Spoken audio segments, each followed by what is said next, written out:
오늘 본문의 내용은 예수님께서 제자들을 부르시는 내용입니다.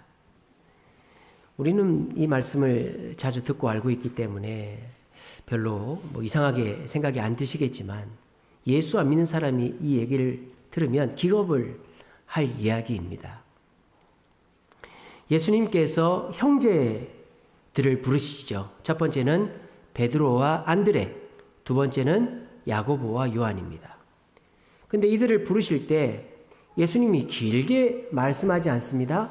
뭐라고 하십니까? 나를 따라오너라. 내가 너희로 사람을 낚는 어부가 되게 하겠다. 그랬더니 베드로와 안드레는 그물을 버려두고 예수님을 따랐습니다. 그리고 세베대의 두 아들인 야고보와 요한은 그물만 버려둔 게 아니라 자기 아버지와 자기 집에서 일하는 일꾼들까지 다 내팽개치고 예수님을 따랐다 그랬어요. 여러분, 이게 일반적으로 일어날 수 있는 일입니까? 그냥 나를 따라오라고 한다고 해서 그 사람이 누군지도 모르는데, 그 사람이 나한테 뭘 줄지도 모르는데, 준다는 게 확실하지도 않은데 따라가는 일이 일반적인 일입니까? 일반적이지 않죠. 보통은 나를 따라오면 내가 이렇게도 해주고 저렇게도 해주고 잘 안 되면 이렇게 보상해 줄 테니까 한번 따라와 볼래? 설명하고 요청하는 것이 일반적이지, 이렇게 대놓고 따라오라고 하는데 또 따라가는 사람, 부모, 형제, 직장까지 버리고 따라가는 거는 흔치 않은 이야기죠. 이런 일은 있을 수가 없어요. 만약에 여러분들한테 누가 와가지고 날 따라오라면 따라가시겠어요? 우리 준범이 모르는 사람이 와가지고 준범아 나랑 가자 그러면 갈 거야, 안 갈 거야? 안 가지. 우리 준범이는 안 간대요. 그러니까 이게 전혀 정상적인 상황이 아니라는 거예요. 그러면 이게 어떻게 해서 일어난 일일까요? 그 힌트가 21절, 22절에 나옵니다. 예수님께서 회당에서 복음을 전하십니다. 회당에서 복음을 전하시는데 보통 회당의 안식일이 되면 랍비들만 복음을 전하는 게 아니라 돌아가면서 율법을 이제 강독하거든요. 그래서 할 사람 있으면 나와서 하세요 그런단 말이에요. 그때 예수님이 손 들고 나간 거예요. 나가서 율법책의 말씀을 전달하는데 사람들이 놀랐다 이 말이에요. 22절에 보시면 무사람들이 그의 교훈에 놀라니 이는 그가 가르치는 것이 권위 있는 자와 같고 서기관들과 같지 아니함일러라 라고 되어 있습니다. 자, 예수님이 전한 말씀이나 서기관이 전한 말씀이나 같은 말씀이에요? 다른 말씀이에요? 같은 말씀이에요. 같은 율법에 있는 말씀이에요. 같은 교훈입니다. 그런데 그 말씀을 서기관이 전했을 때에는 그냥 그런가 보다, 정말 저럴까? 이렇게 하다가 예수님이 전하시니까 그 말이 홀리듯이 그대로 믿어지더라는 거예요. 그래서 사람들이 깜짝 놀랐다는 거죠. 메시지는 같은데 뭐가 달라진 거예요? 메신저가 바뀐 거죠. 메시지는 같은데 똑같은 말을 하는데 메신저, 전달자가 바뀌니까 사람들의 반응이 달라지더라는 거예요. 이게 어떻게 해서 가능한 걸까요? 아까 예수님께서 베드로와 안드레, 야고보와 요한을 부를 때 보통 사람이 오라 그러면 왜요? 저 바빠요 이렇게 할 텐데 예수님이 따라오라 그러니까 두말하지 않고 따라갔잖아요. 그거랑 똑같은 서기관들이 전하는 말씀인데 예수님이 전하시니까 사람들이 깜짝 놀라고 주목하더라는 거죠. 여기는 어떤 비밀이 담겨 있을까요? 그 비밀의 힌트가 한 단어로 나와 있습니다. 22절에 보면 그 가르치시는 것이 뭐 있는 자와 같다? 권위 있는 자와 같다. 권위라고 그랬어요. 권위. 권위라는 이 단어는 헬라어로 엑수시아라는 단어입니다. 엑수시아. 말 그대로예요. 권위라는 단어예요.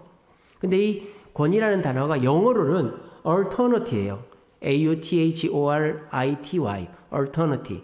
이 권위인데 이 권위라는 단어와 같은 어원을 쓰는 단어가 altar라는 단어가 있어요. altar. A-U-T-H-O-R. 이게 무슨 뜻일까요? 저자, 작가, 창조자라는 뜻이에요. 그리고 alternative, art의 어원이 어디냐? 프랑스어예요. art라고도 하는데 auctor. 그게 프랑스어인데 이 프랑스어에서 alternative와 art가 나온 거예요. 그러면 auctor, 프랑스어 이 단어의 뜻은 뭘까요? 저자라는 뜻도 있고 잘하게 하는 사람, 조물주라는 뜻이 있습니다.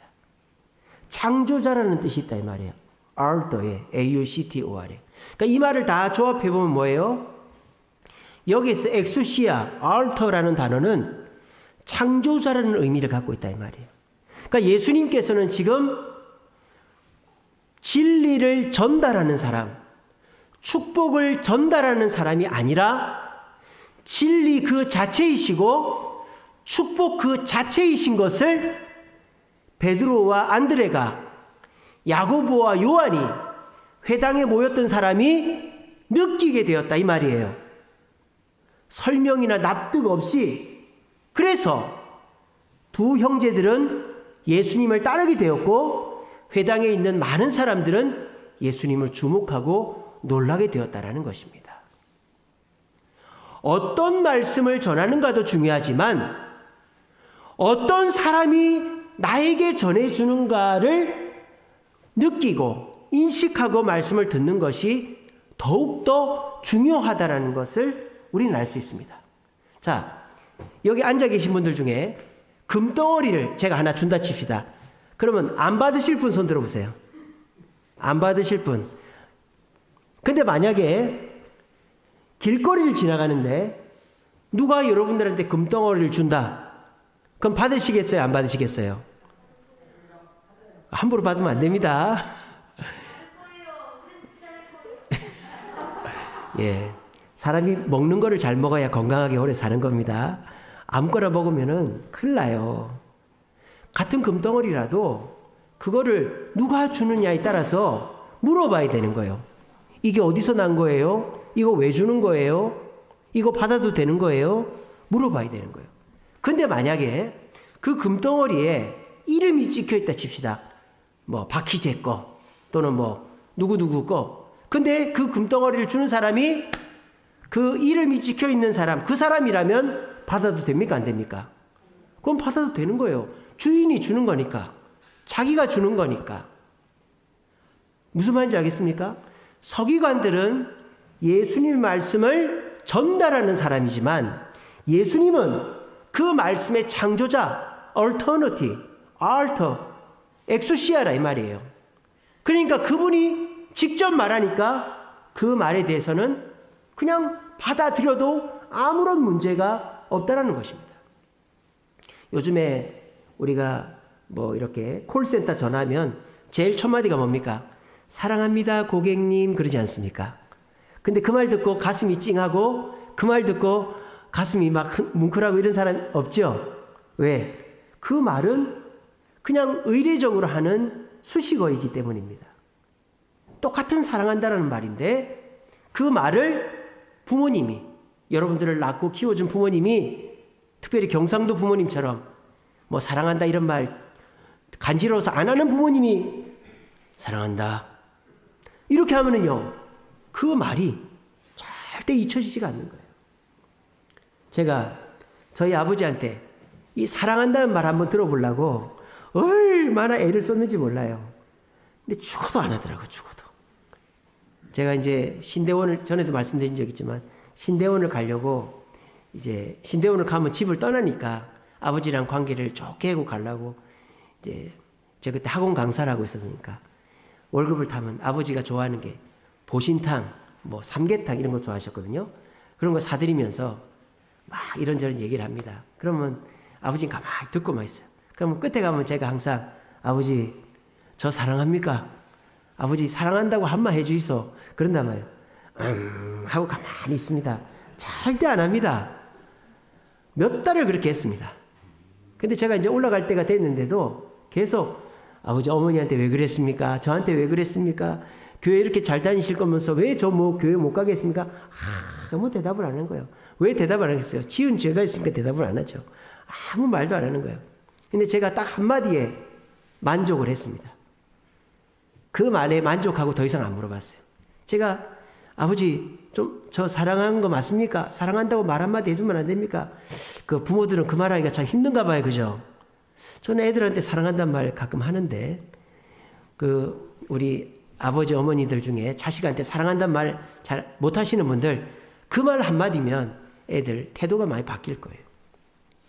그래서 제가 아버지한테 아버지 사랑한다고 한 번만 해주이소. 한 번만. 그러니까 아버지가 뭐라는지 압니까? 전 그 말로 만족했어요. 내 성격이 안 그런 걸 어떡하노? 그러더라고요. 내 성격이 안 그런 걸 어떡하노? 그래서 저는 그 말에 이해를 했어요. 그 말이면 됐다. 그 말을 해석해서 들으면 뭐예요? 내가 니를 사랑한다. 사랑한대. 이런 말로 들린 거예요. 그러니까 사랑한다는 말을 그냥 콜센터 직원이 의례적으로 하는 말은 아무런 감동이 없지만 죽었다 깨어나도 못하는 아버지가 나를 키워준 아버지가 한마디 해주면 더 이상 다른 말이 필요가 없는 거예요. 그 말로 모든 게 증명이 되는 거예요. 그리고 여러분들을 위해서 정말 헌신하신 누군가가 도와준 누군가가 여러분들한테 와서 야 이거는 진짜니까 이렇게 해도 돼. 이거 먹어도 돼. 그러면 어떻게 되는 거예요? 나를 도와주고 믿어주고 의지했던 사람이니까 그냥 그 말 그대로 믿는 거죠. 그래서 베드로와 안드레, 야고보와 요한, 회당에 모여있는 많은 사람들은 예수님의 말씀을 권위 있는 말씀으로 들었다는 거예요. 창조자의 말씀으로, 조물주의 말씀으로 설명이 되지 않아요. 납득이 되지 않아요. 그냥 그렇게 들린 거예요. 그래서 이 사람들이 어떻게 합니까? 그 말에 아멘 했다 이 말이에요. 그 아멘의 증거가 뭐예요? 베드로와 안드레는 예수님을 따라간 것이고 야고보와 요한도 예수님을 따라간 것이고 그 회당에 모여있는 사람들 중에서 놀란 사람은 예수의 말씀에 아멘 했다라는 증거가 되는 것입니다. 자, 여기까지 잘 오셨죠? 오늘 이 자리에 계신 분들 중에서도 이 설교를 들으면서 설교라는 게 좀 설명도 있고 납득이 돼야지 뭐 그냥 무조건 믿으라고 한다고 되나 그런 생각을 하면서 듣고 계신 분도 계실 테고 그렇지 주님 말씀이니까 그대로 믿어야지 이런 분도 계시겠죠. 자 이제 이 다음이 중에 뭐 어떻게 생각하든지 여러분들 자유예요. 뭐 제가 여러분들한테 강요하는 것도 아니고 꼭 그렇게 해야 되는 거 아닙니다. 교회가 모두 예수 믿는 사람만 오는 게 아니에요. 우리 저기 지금 우리 초등학생, 중학생, 고등학생 또 청년들이 앉아 있습니다만 초등학생, 중학생, 고등학생 중에 교회 다니는 애 중에 예수 믿는 애가 80%가 안 된대요. 아니 20%가 안 된대요. 20%가. 얼마 전에 그 세미나 가봤는데요. 교회 다니는 학생들 중에 예수 믿는 애가 20%가 안 된다는 거예요. 여러분 자녀들한테 한번 물어보세요. 너 예수 믿냐고. 대답 못하는 애들이 많습니다. 목사들인데 장로아들인데 권사들인데 예수 안 믿는 거예요. 교회를 10년 20년 나왔는데 여러분 교회는 다 앉아있다고 예수 믿는 거 아니에요. 그러니까 여기 예수 안 믿는 사람 얼마든지 앉아있어도 됩니다. 동성애하는 사람 살인자 다 와도 됩니다. 여기 와가지고 예수님의 말씀을 제가 말씀을 전합니다. 다 똑같이 들어요. 그죠? 그래서 여기까지는 똑같아요. 그리고 속으로 어떤 사람은 아멘 하는 사람이 있고 어떤 사람은 진짜 그럴까 설명이 좀 더 필요한데 내가 납득이 돼야 되는데 그런 사람도 있고 그까지는 자유다 이 말이에요. 그런데 이 다음이 문제다 이 말이에요. 이 다음에 베드로와 안드레, 야고보와 요한 회당에서 예수님의 말씀을 권위 있는 말씀으로 받아들여서 아멘하는 사람들에게 어떤 일이 일어나느냐. 그 다음에 회당에 누가 있었느냐. 귀신 들린 사람이 있었어요. 그러니까 귀신 들린 사람도 예배당 오는 거예요. 예. 귀신 들린 사람도 예배당 와서 앉아 있는 거예요. 근데 이 귀신 들린 사람이 예수님을 알아본 거예요. 24절을 보니까 나사렛 예수여 우리가 당신과 무슨 상관이 있습니까? 우리를 멸하러 왔습니까? 여러분 귀신 들린 사람도 예수님 알아봅니다. 귀신 들린 사람도. 그러니까 우리가 예수님이 진짜다 가짜다가 중요한 게 아니고 내가 그걸 거부하느냐 거부 안 하느냐가 중요한 거예요. 귀신 들린 사람도 귀신도 예수님이 누군 줄 알거든요. 귀신 들린 사람 예수님을 알아봤잖아요. 어떻게 됩니까? 25절에 예수께서 꾸짖어 이르시되 잠잠하고 그 사람에게서 나오라. 영적인 해방이 일어난 것입니다.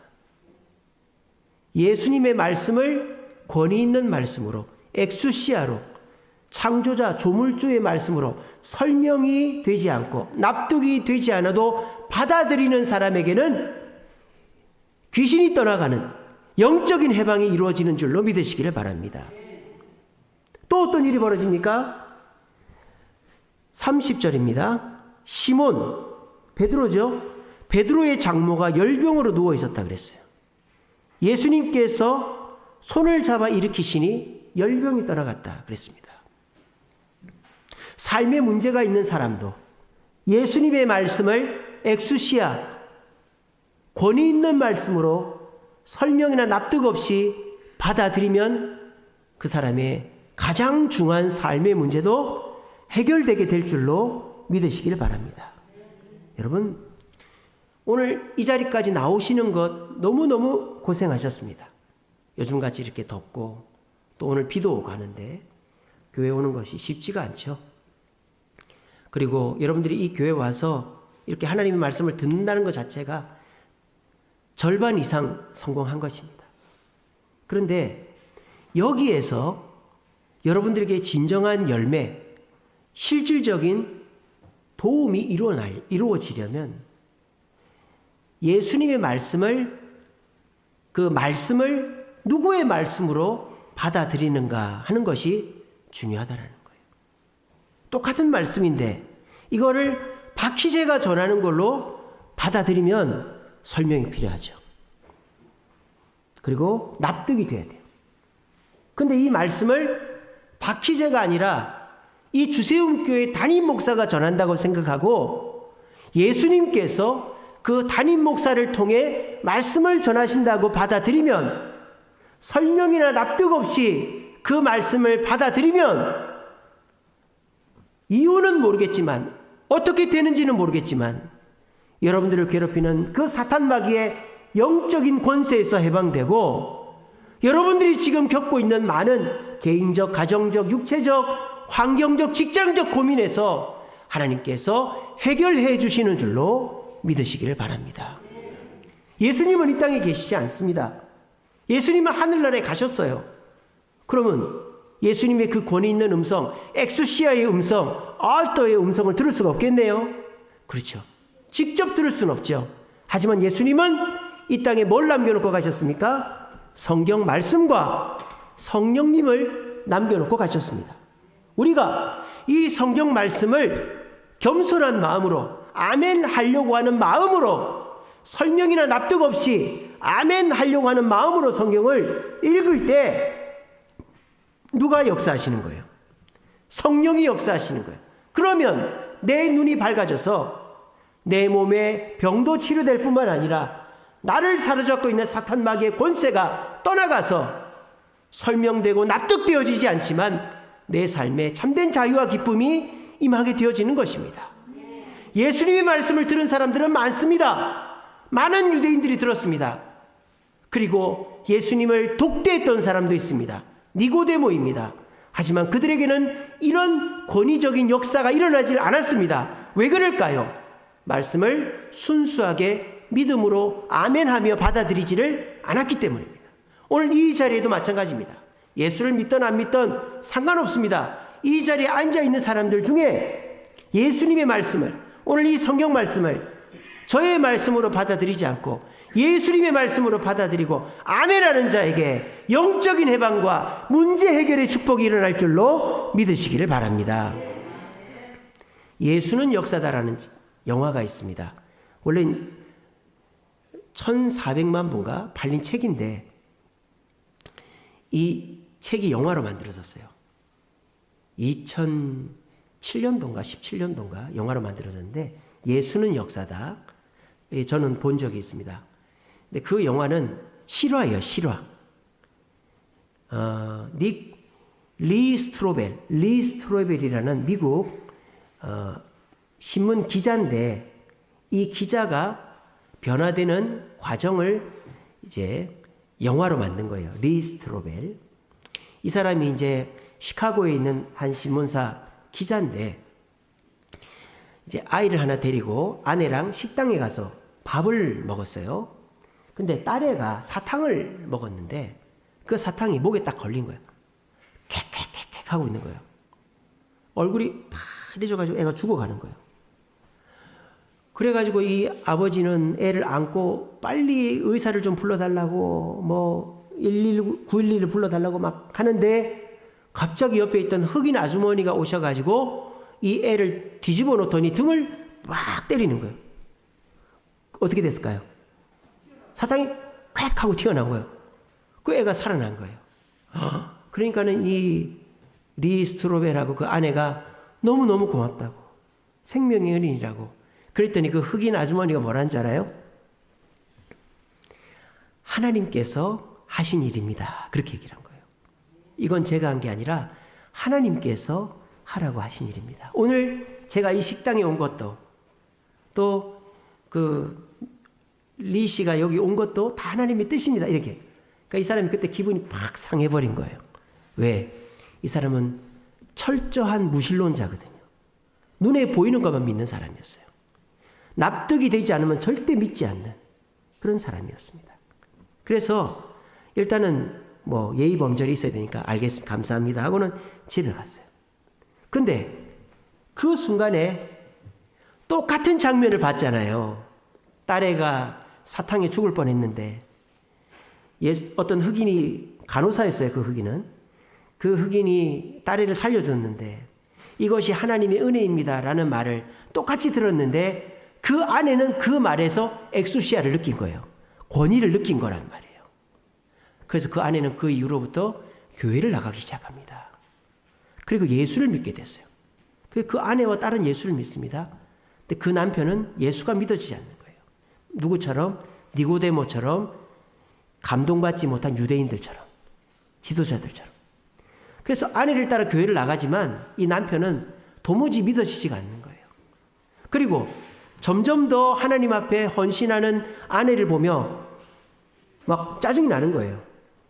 화가 나는 거예요. 그래서 아내하고 다투기 시작합니다. 당신 그래도 그렇지 너무 열심히 나가는 거 아니야? 막 서로가 다툽니다. 그러니까 이 아내가 남편한테, 당신도 예수님을 믿어봐. 눈에 보이지 않고 뭐 실존하지 않은 사람 내가 어떻게 믿어? 한번 자기 기자니까 한번 찾아봐. 그래가지고 이 리 스트로벨이 사실을 통해 진실로 갈 수 있다, 이런 타이틀로 취재를 하기 시작합니다. 전 세계를 돌아다니면서 예수가 거짓이다, 특별히 예수의 부활이 거짓이다 라는 것을 밝혀내면 예수를 믿을 필요가 없다. 아내가 교회를 나갈 필요가 없다. 그렇게 하면서 이 사람이 취재를 하러 다니기 시작합니다. 전 세계로. 왜? 사실이 아닐 경우에는 믿을 필요가 없잖아요. 근데 이 사람이 취재를 하러 다니면서 성경을 보고 뭐 신부님을 만나고 뭐 목사님을 만나고 여러 사람들을 만났습니다. 근데 그 사람들이 다 하는 말이 예수님은 실제로 부활하셨다. 그리고 이게 증거다 하는 거예요. 성경적 증거, 역사적 증거, 또 그 물질적인 증거들을 보여주는 거예요. 근데 이 리 스트로벨은 어떻게 할까요? 그거를 안 믿는 거예요. 안 믿는 거예요. 그 사람들은 다 믿는데 신기하지 않나요? 예수를 믿는 사람도 증거로 믿고 예수를 안 믿는 사람도 증거로 안 믿습니다. 재밌지 않습니까? 그 리 스트로벨이 예수의 부활이 거짓이다라는 것을 막 찾아다니면서 여러 사람들을 만났는데, 그 믿는 사람들은 다 자기만의 증거가 있는 거예요. 성경적 증거, 개인적 증거, 또 역사적 증거 다 그걸 보여줘요. 그 스트로벨한테. 근데 스트로벨은 그걸 안 믿는 거예요. 이거 갖고 안 된다. 이거 갖고 안 된다. 근데 결국 그 사람이 나중에 가서 어떻게 됐을까요? 문제가 누구에게 있다고 하는 걸 발견한 거예요? 자신에게. 증거가 없어서 안 믿는 게 아니라 내가 안 믿으려고 하니까 증거가 안 보이더라 이거예요. 안 보이더라 이거예요. 그래서 결과적으로 이 사람이 마지막에 보면 자기가 기도를 합니다. 하나님, 제가 졌습니다. 항복을 하는 거예요. 그리고 예수를 믿고 예수를 못 믿는 사람들을 이렇게 도와주는 기독교 변증가가 되었습니다. 이 실제 인물입니다. 리스트로벨이라는 사람은. 하나님의 말씀의 권위를 받아들이는 자는 설명이나 납득이 필요 없이 믿음을 갖게 되어집니다. 그리고 난 이후에 주님은 우리에게 그 증거들을 보여주십니다. 기독교는 결코 맹목적인 종교가 아닙니다. 맹신적인 종교가 아닙니다. 여러분들이 양심에 어긋나고 여러분들이 도저히 따를 수 없는 일 하지 마십시오. 그런 거 시키는 교회 가지 마세요. 전에도 말씀드린 적이 있지만 저희 그 친구들 중에 신학을 하려고 하는 친구가 있는데 아내가 반대한다. 저 하지 말라고 그럽니다. 아내가 찬성할 때까지 하지 말라고 그럽니다. 저도 신대원 갈 때 아버지가 반대했으면 안 갈 겁니다. 근데 신기한 일은 뭔지 아세요? 저는 제가 신학을 해야 될까 말아야 될까 갈등할 때 그래, 우리 아버지는 하지 말라고 할 거야. 아버지한테 물어봐서 하지 말라고 그러면 안 해야지. 그런 생각을 했었어요, 사실. 그리고 아버지, 제가 교사 시험 4번이나 떨어지고 우리 교회 부목사님이 신학교를 가보라는데 아버지 생각은 어떠세요? 그러니까 아버지가 뭐랬는 줄 압니까? 니는 목사나 해야 될 낀갑다 그러더라고요. 제가 그때 이게 하나님의 뜻이다 하는 걸 느꼈어요. 저는 저희 아버지 입에서 그런 말이 나올지랑 꿈에도 생각을 못했거든요. 여러분, 우리에게 있어서 하나님의 뜻은 멀리 있는 것이 아닙니다. 내가 그 뜻을 자꾸 밀어내니까 멀리 있는 것처럼 보이는 거예요. 하나님의 말씀 지금 여러분들 눈앞에 있잖아요. 아니, 여러분들 귓전이 울리고 있잖아요. 지금 제가 이 마이크로 음성을 넣어서 스피커 얼마나 시설 여러분 귀로 생생하게 들려오고 있잖아요. 근데 여러분들이 그 귓전에서 그 말씀을 자꾸 밀어내고 있지 않나요? 아니야, 그건 아니야. 좀 더 설명이 필요해. 좀 더 납득이 필요해. 좀 더 나한테 맞춰줘야 돼. 얼마나 맞춰줘야지 예수를 믿겠다 이 말입니까? 얼마나 맞춰줘야 되겠어요? 얼마면 되겠어요? 요즘 사람들은 다 자기중심적이어가지고 나한테 안 맞아지면 안 믿겠대. 못 받아들이겠대.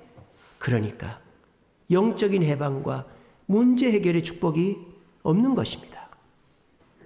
그래도 이 자리에 나오신 분들은 참으로 훌륭한 분들입니다. 기회가 있으니까요. 제가 여러분들 뭐라고 하는 것이 아닙니다. 여러분들 참 감사하고 여러분들 참 귀한 분들입니다. 근데 그 기회가 오래 가지는 않는다는 것입니다. 우리 저기 앉아있는 초중고 학생들, 제가 어떤 교회 얘기를 들어보니까 그 교회 고등부가 10명이었는데 대학부가 되니까 1명 남더랍니다. 1명. 놀라지도 않으시네. 원래 다 그런 겁니까? 고등부, 고3이 10명이었어요. 그러니까 고3이 10명이면 그 교회는 한 1000명 되는 교회예요. 고3이 10명이었는데 대학부 남아있는 애가 1명이더래. 근데 그 9명 중에는요, 목사들도 있고요, 장로아들도 있고요, 권사들도 있었대요. 대학생 딱 따니까 교회를 안 나오더랍니다. 이제 내 마음대로 살겠다고. 무슨 뜻입니까? 초, 중, 고 그 기회를 놓친 거예요. 아버지가 목사인데 자식 구원은 못 시킨 거죠. 자식 영접을 못 시킨 거예요. 대학교 딱 가니까 애가 교회를 안 나오는 거예요. 내 멋대로 할 거예요. 그게 현실입니다. 지금 1000명 되는 교회에 대학부가 없어요. 중고등부가 없어요. 그러면 그 교회 어른들은 자녀가 없다는 얘기예요? 자녀가 없을까요? 자녀가 있잖아요. 그럼 그거 어떻게 된 거예요? 그 자녀들이 교회를 안 나온다는 얘기예요. 우리에게 기회가 길지 않습니다. 이렇게 예배의 자리에 나올 때 그 마음을 열어서 권위 있는 말씀에 예수님을 믿을 수 있는 그런 기회를 가지게 해줘야 되는 거예요. 제가 지난번에 세미나 가서 그 얘기 듣고는 우리 중고등부 아이들 고등부 졸업할 때까지 무조건 예수 영접할 기회를 엄청 많이 갖게 해야 되겠다. 겉으로는 예수 믿는 척하고 앉아있지만 예수를 믿지 못하고 있는 아이들에게 자꾸 확인하고 물어봐야 되겠다라는 생각을 해보게 되었습니다. 오늘 이 자리에 계신 저와 여러분, 우리는 지금 권위 있는 말씀을 접하고 있습니다. 설명이나 납득이 필요 없는 순수한 창조자의 그 말씀을 접하고 있습니다. 근데 그 말씀을 하나님의 말씀으로, 예수님의 말씀으로, 창조주의 말씀으로 아멘 하고 받아들이는 자는 사탄 마귀가 괴롭히는 그 게으름, 욕심, 교만, 또 험담, 이런 마귀의 올무에서 해방될 수 있고, 여러분이 괴로워하고 있는 육체적 괴로움, 정신적 괴로움, 또 환경적 괴로움, 가정적 괴로움에서 벗어날 수 있습니다. 어떻게 된다? 설명할 수 없고 납득시켜 드릴 수 없지만 오늘 성경이 우리에게 그거를 가르쳐주고 있는 겁니다.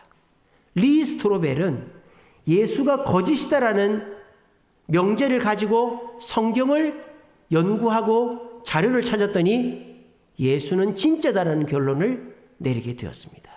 왜? 권위 있는 예수님의 음성을 들었기 때문입니다. 리 스트로벨이 설명을 들었거나 납득이 되지 않았습니다. 자기는 많은 사람한테 들었던 그 설명이 납득되지 않았어요.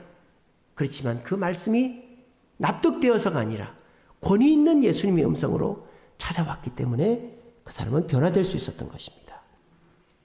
오늘 이 시간에 뭐 이렇게 하면 이렇게 됩니다. 저렇게 하면 저렇게 됩니다. 그런 설교 아니었습니다.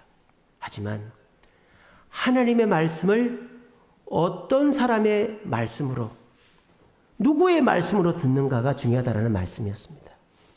앞으로 성경을 읽을 때나 설교를 들을 때 하나님의 음성으로 들으시기 바랍니다. 아멘 하며 들으시기 바랍니다. 그러면 납득되지 않아도, 설명되지 않아도 여러분들에게 내가 상상하지도 못했던 놀라운 변화가 일어나게 될 줄로 믿으시기를 바랍니다. 우리 시간에 찬양하겠습니다.